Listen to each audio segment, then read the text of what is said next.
नमस्कार, आप देख रही हैं नेक्स्ट 9 न्यूज पॉलिटिकल बाइट और आपके साथ मैं हूं क्रांति सिंह। पवन खेड़ा का जो है बड़ा बयान सामने आया है। बीते दिन हम देख रहे थे कि पवन खेड़ा अपनी तरफ से अपने तीखे अंदाज में नजर आ रहे थे और वो बीजेपी को घेरते हुए लगातार नजर आ रहे थे।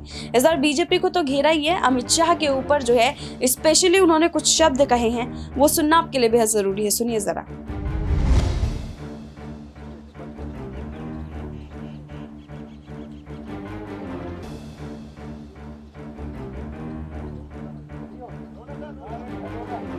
नमस्कार साथियों, ये बात तो शाह और शहनशाह दोनों जानते हैं कि राहुल गांधी माफी तो मांगेंगे।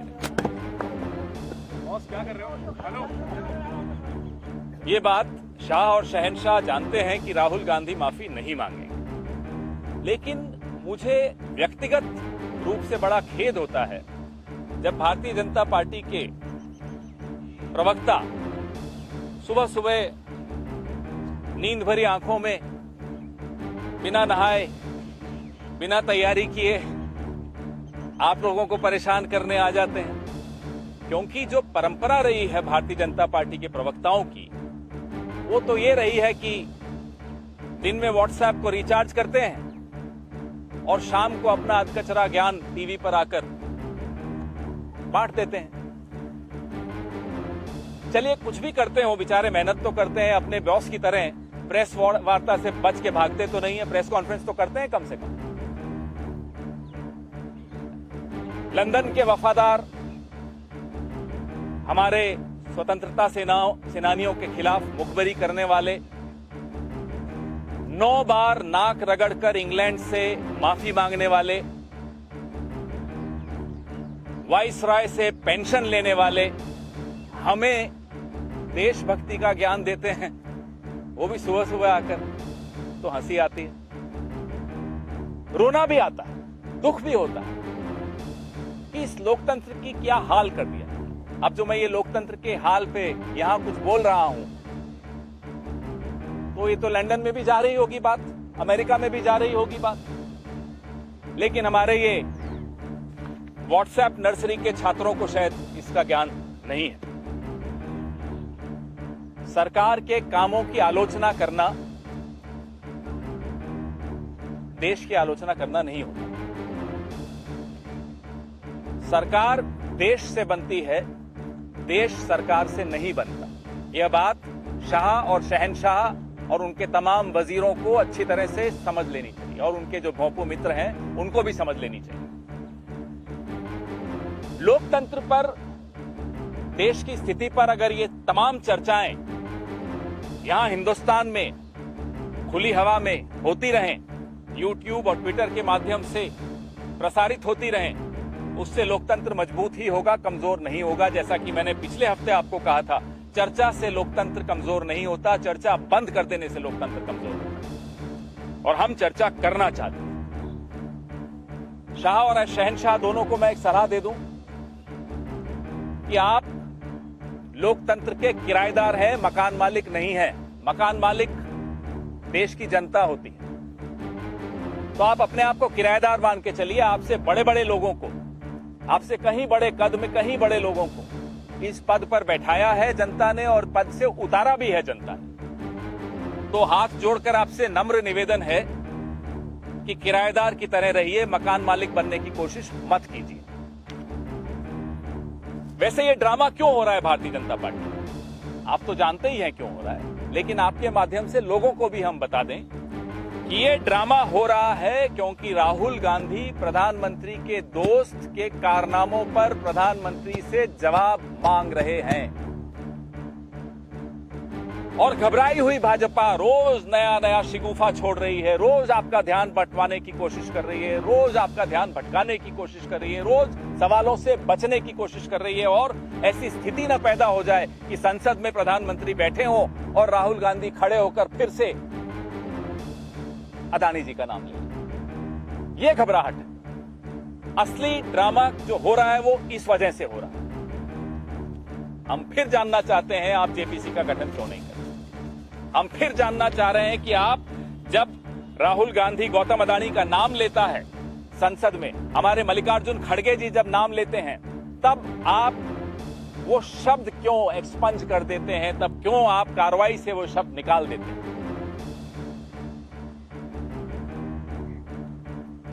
लोकतंत्र के जयचंद बनना है, बनिए। फिर ये मत कहिएगा बाद में कि ये इतिहास में फिर हमें जयचंद क्यों कहा जा रहा है। इतिहास में आपको जयचंद ही कहा जाएगा अगर आप इस तरह से अपने दोस्त को ज्यादा तवज्जो दोगे और देश को नहीं दोगे। हम फिर आपसे निवेदन करते हैं, आग्रह करते हैं और उम्मीद करते हैं कि अब आप देश की सोचेंगे, दोस्त की नहीं। आपके सवालों का जवाब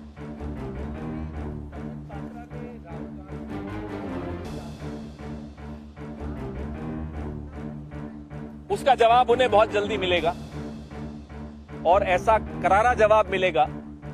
हम भी इनसे कुछ कुछ सीख रहे हैं कि कैसे जवाब दिया जाता है। बहुत जल्दी कार्रवाई की जाएगी।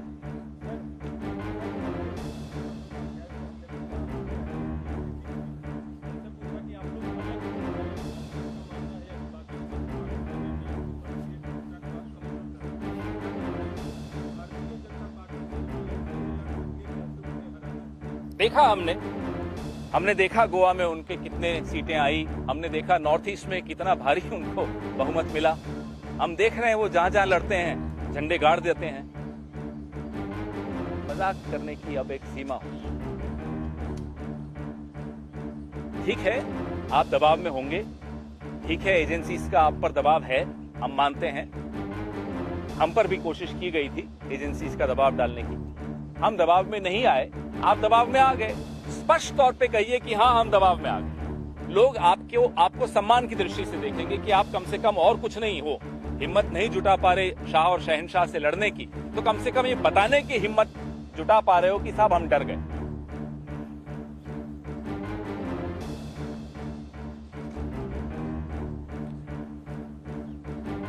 It's a pity to see the spokespersons of the BJP come up early in the morning without getting ready, without being equipped with facts, disturbing all of you guys early in the morning. Normally, the BJP spokespersons have a pattern of behavior. They get their WhatsApp recharged in the afternoon and then share all their half-baked knowledge in the evening on television. But these are strange times. These are times when the Shah and the Shahenshah are both worried how to protect their friend, Mr. Gautam Adani. So in order to protect Mr. Gautam Adani, they will try and deflect and distract the country's attention, the media's attention, everybody's attention onto some non-issues. These are people whose ideological forefathers have been historically known to be the apologists for the British. 9 times they apologized, they got pension from the Viceroy, and they are today giving us a lecture on patriotism. It's an irony. We all know why these theatrics, why this rhetoric is happening today. Because the Shah and the Shahenshah are mortally scared of the word Adani. They are afraid of Rahul Gandhi's demand for a JPC. They are afraid of the opposition's demand for a JPC. So much so that when Mr. Mallikarjun Kharge speaks in the House, his remarks are expunged. Mr. Rahul Gandhi's remarks are expunged because those remarks carry the name Gautam Adani. So these are the issues that they are afraid of. These are the reasons why they are trying to distract our attention. The Prime Minister, the government, each one of them must be reminded that they are tenants of democracy, they are not the landlords of democracy. Before them, there were others, much larger figures, who were installed in these positions by the people of the country, who are the original landlords of democracy. And the same people, the same landlords of democracy also removed those tall figures from these positions. These are not your permanent positions. You are tenants, you are not landlords. and we request the Prime Minister, the Home Minister, the entire cabinet to start focusing on governance, to start thinking of the country and stop thinking about their friend. Thank you. Sir, एक जो दिल्ली में budget वाला विवाद है, उस पर आप क्या कहना चाहेंगे? आरोप लगाया जा रहा है दिल्ली सरकार की तरफ से कि केंद्र सरकार के बजट पेश नहीं होगी। जो आज स्थिति दिल्ली की हो गई है, 15 साल आपने दिल्ली में कांग्रेस का शासन देखा, शीला दीक्षित मुख्यमंत्री थी। उन 15 सालों में 5 साल एनडीए का शासन था, अटल जी प्रधानमंत्री थे, आडवाणी जी गृह मंत्री थे, सीधा सीधा दिल्ली को देखते थे। लेकिन ऐसी स्थिति हमने कभी नहीं उत्पन्न होने दी। ताली दो हाथ से बजती है, मैं मानता हूं। न उस वक्त केंद्र के नेतृत्व ने ऐसी कोई स्थिति इस स्तर तक ले जाने की चेष्टा की, और राज्य सरकार तो परिपक्व सरकार थी ही। शीला दीक्षित जी जानती थी कि कैसे दिल्ली के हितों से बढ़कर कोई ईगो नहीं, कोई अहंकार नहीं होता, वन अपमैनशिप नहीं होती। तो उन्होंने उसी तरीके से दिल्ली को बनाया, संवारा, बसाया। मेट्रो उसी वक्त चालू हुई, तब एनडीए का शासन ऊपर था और दिल्ली में कांग्रेस की सरकार थी। उस वक्त बड़े बड़े अप्रूवल्स आए, जिसमें आश्रम फ्लाईओवर हो, धौला कुआं फ्लाईओवर हो, तमाम जो 150 के लगभग फ्लाईओवर्स बने, उसमें कई फ्लाईओवर्स में निर्माण के कार्यों में केंद्र सरकार की अनुमति की आवश्यकता होती थी, वो हमने ली। पानी जल वितरण को लेकर सोनिया विहार ट्रीटमेंट प्लांट, तो ऐसे कई मैं आपको उदाहरण गिना सकता हूं, क्योंकि उस वक्त मैं सरकार का हिस्सा था। ऐसा होता था, विवाद भी होता था, लेकिन संवाद कभी खत्म नहीं होता था। और संवाद करके दिल्ली के लोगों के हितों की रक्षा शीला दीक्षित करने को हमेशा तत्पर रहती थी। ये पहली बार हो रहा है कि जो दिल्ली सरकार के हाथ में अधिकार थे, वो तक अरविंद केजरीवाल जी ने कोर्ट में जाकर एक ऐसा काम किया जिससे वो अधिकार भी कम हो गए। तो अगर आपकी प्राथमिकता दिल्ली के लोगों की हितों की रक्षा करना है, तब आप राजनीतिक अहंकार से हटकर सिर्फ और सिर्फ दिल्ली के लोगों की, आपके वोटर्स के लोगों की हितों की आप रक्षा करें। ये होते हुए हमने देखा नहीं।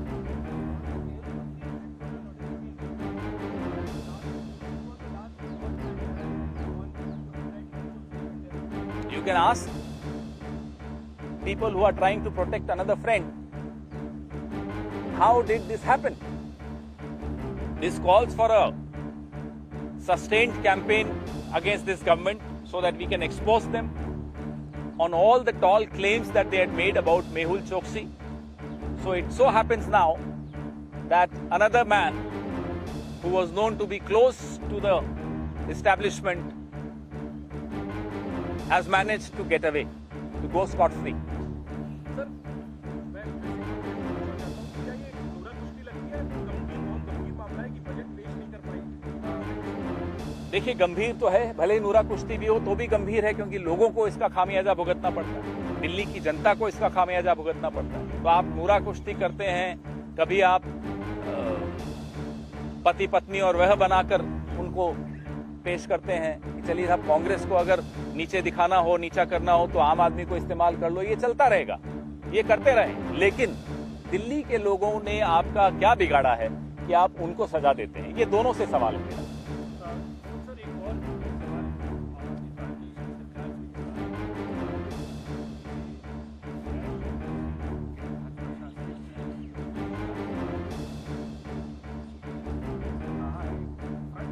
पार्टी पहले दिल्ली तो संभाल लीजिए, आप दिल्ली का बजट तो पेश कर नहीं पा रहे, चले पूरा देश पे झंडा फहराने।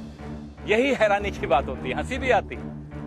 आपको दिल्ली के लोगों ने 2 बार चुना, 2.5 बार चुना। चलिए, पहली बार आप भाग गए, दूसरी बार आपने क्या किया क्या नहीं किया, चलिए वो भी छोड़ दीजिए, हमने उस पर कई बार चर्चा की है। तीसरी बार ये स्थिति आ गई कि आप बजट तक नहीं पेश कर पा रहे, और चले साहब कि मैं अब लाल किले पे ही झंडा फहराऊंगा। फहरा लीजिएगा वक्त आने पर, लेकिन पहले दिल्ली का तो कुछ करिए। पवन खेड़ा के इस बयान को सुनने के बाद आप लोग के तंज क्या है? क्या आप कुछ कहना चाहते हैं इस बयान को सुनने के बाद? क्योंकि खेड़ा इस तरीके से बयान पीएम मोदी को लेकर के भी दे चुके हैं, तमाम बीजेपी के नेताओं पर भी दे चुके हैं, कई बार उनके ऊपर कार्रवाई और एफआईआर भी दर्ज किए गए हैं। इस बार क्या लगता है, इस बार भी वो घिरते हुए नजर आएंगे या फिर अपने बयानबाजी जो है वो इसी तरीके से जारी रखेंगे? कमेंट बॉक्स में जरूर बताइएगा। अभी के लिए बस इतना ही। देश दुनिया की तमाम बड़ी खबरों के लिए देखते रहिए next time news political bite.